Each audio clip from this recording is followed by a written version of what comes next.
A 12-year-old girl stepped onto the stage, clutching the microphone with trembling hands. She was not singing for fame. She was singing to Jesus, for her sick parents. Her voice shook the room. Moments later, she whispered one final word and collapsed, leaving the audience in tears forever.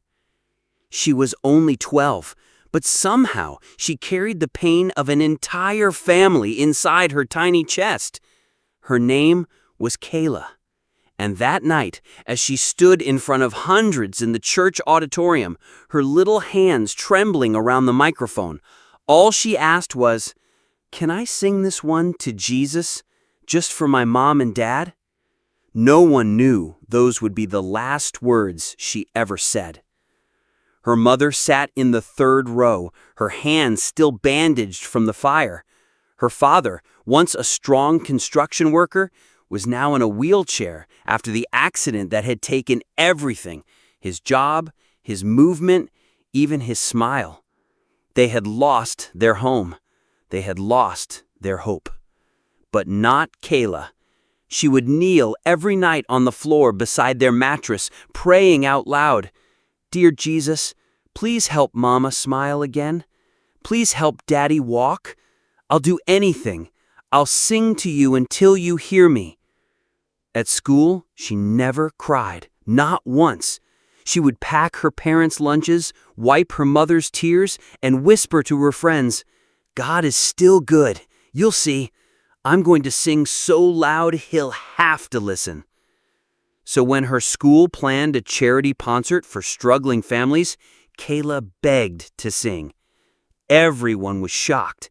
She had never performed a solo, but when asked why, she smiled through nervous lips and said, "Because maybe if I sing with everything inside me, God might heal my parents."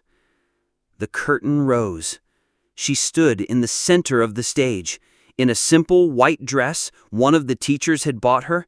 Her shoes were a little too big, her braids tied with pink ribbons. But her eyes, those eyes were closed in stillness, like she was already somewhere else. The piano began. Her lips parted, and her voice, fragile, pure, haunting, floated like a feather on wind. "Waymaker, miracle worker, promise keeper." The crowd froze. It was not just a song. It was a child giving everything she had, every ache, every tear, every dream to a God she had never stopped believing in. A woman near the back collapsed into tears.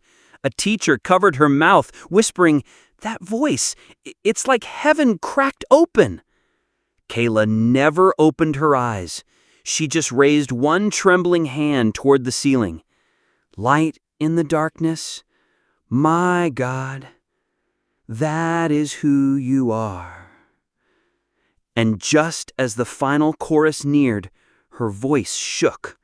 She paused, took one small step back, then slowly she fell. Right there on the stage, mid-song, mid-prayer. Her microphone hit the floor with a soft thud. Gasps filled the air. Her mother screamed. Her father tried to stand and fell from his wheelchair. But Kayla lay still, her little lips still moving, whispering the last line with her last breath.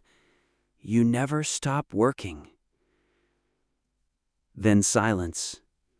No one moved. No one breathed.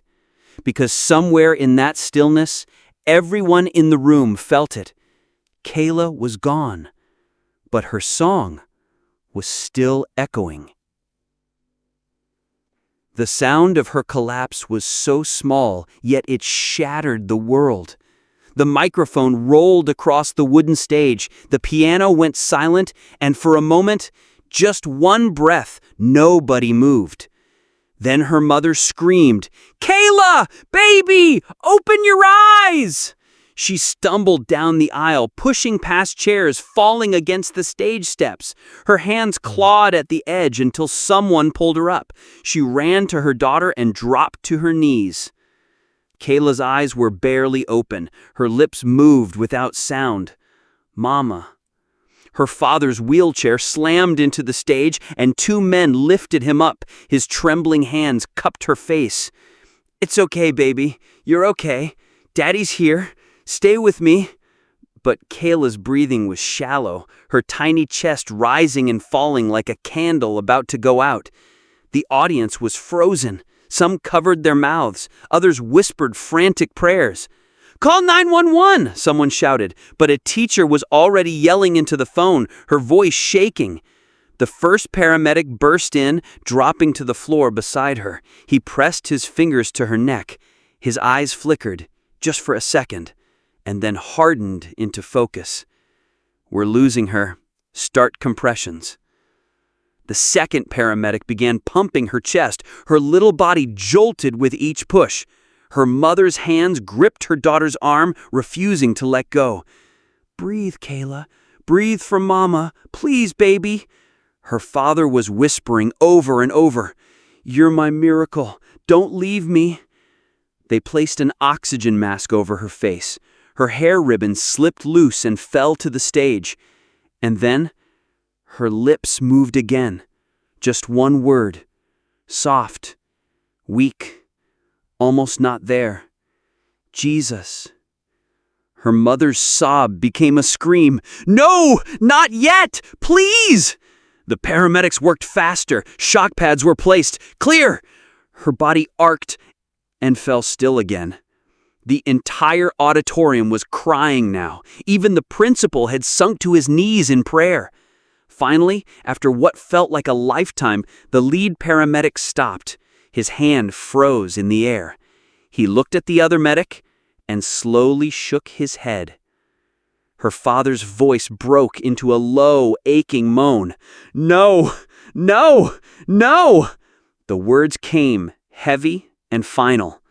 Time of death, 7:42 p.m.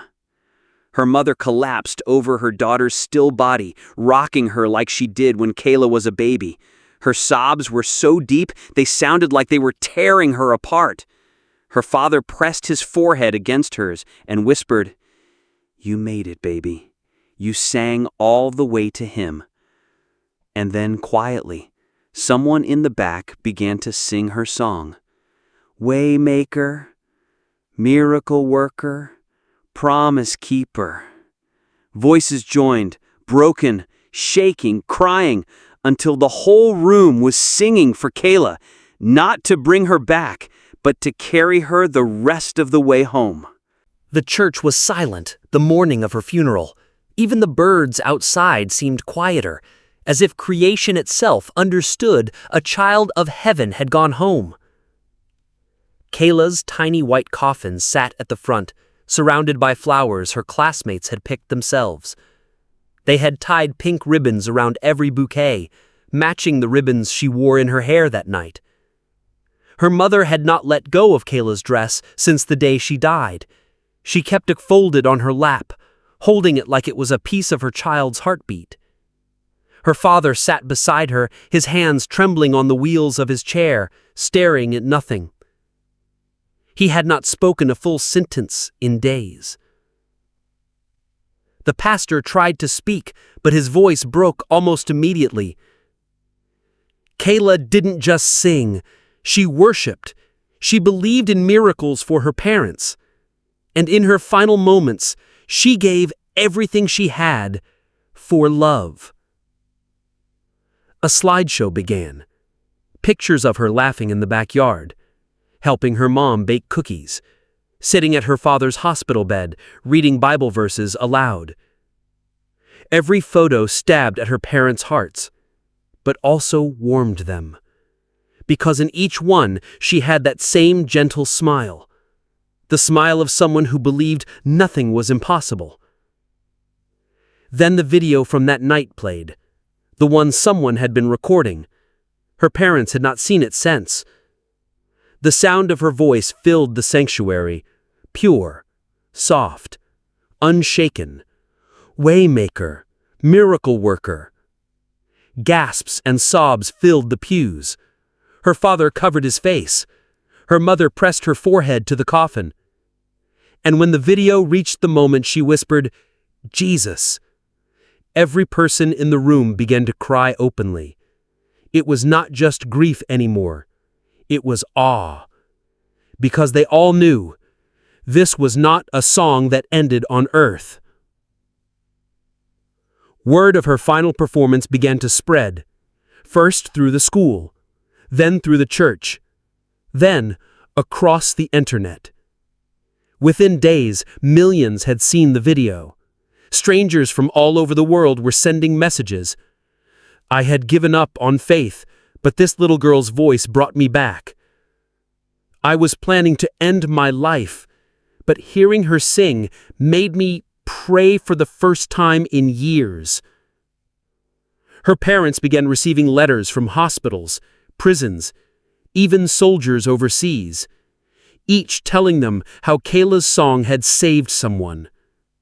She had prayed her voice would reach Jesus. It had, but it had also reached the broken, the hopeless, the lost. And now her song was healing the very world she had prayed for. Her mother whispered to her husband that night. She asked for a miracle, and she became one. The days after her funeral felt like walking through a dream they could not wake up from. Her chair at the kitchen table sat empty, her favorite cup still on the shelf. The echoes of her laughter now only in their memory. Her mother spent hours holding Kayla's dress, pressing it to her face just to breathe in the faint scent of her. Her father kept replaying her last song on his phone, pausing before the part where she whispered, "Jesus." One quiet morning, while folding laundry, her mother found something hidden in the pocket of that dress. A small, crumpled note.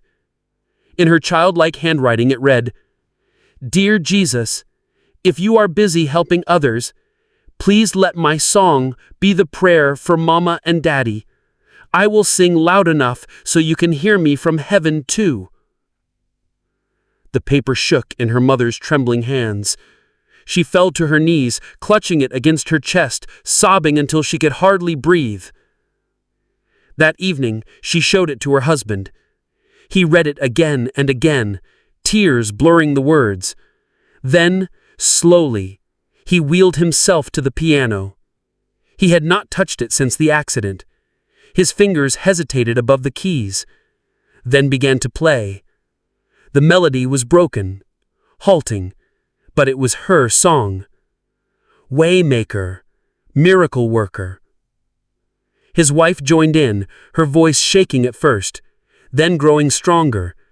And for a moment, it was as if Kayla was right there between them, smiling, singing, whole again. They sang until the tears ran out, and in that moment, they knew her song had not died. Weeks later, they began visiting schools, churches, and hospitals sharing her story. They cried every time, but they also saw hope bloom in the eyes of strangers. Letters still poured in from all over the world.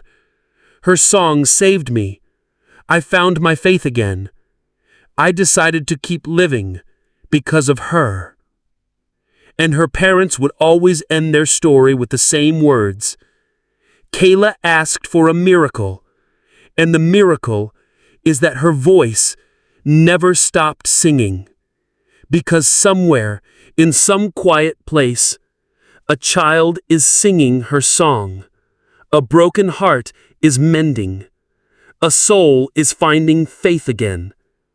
And in heaven, Kayla still sings, only now, face to face with the one she sang to that night.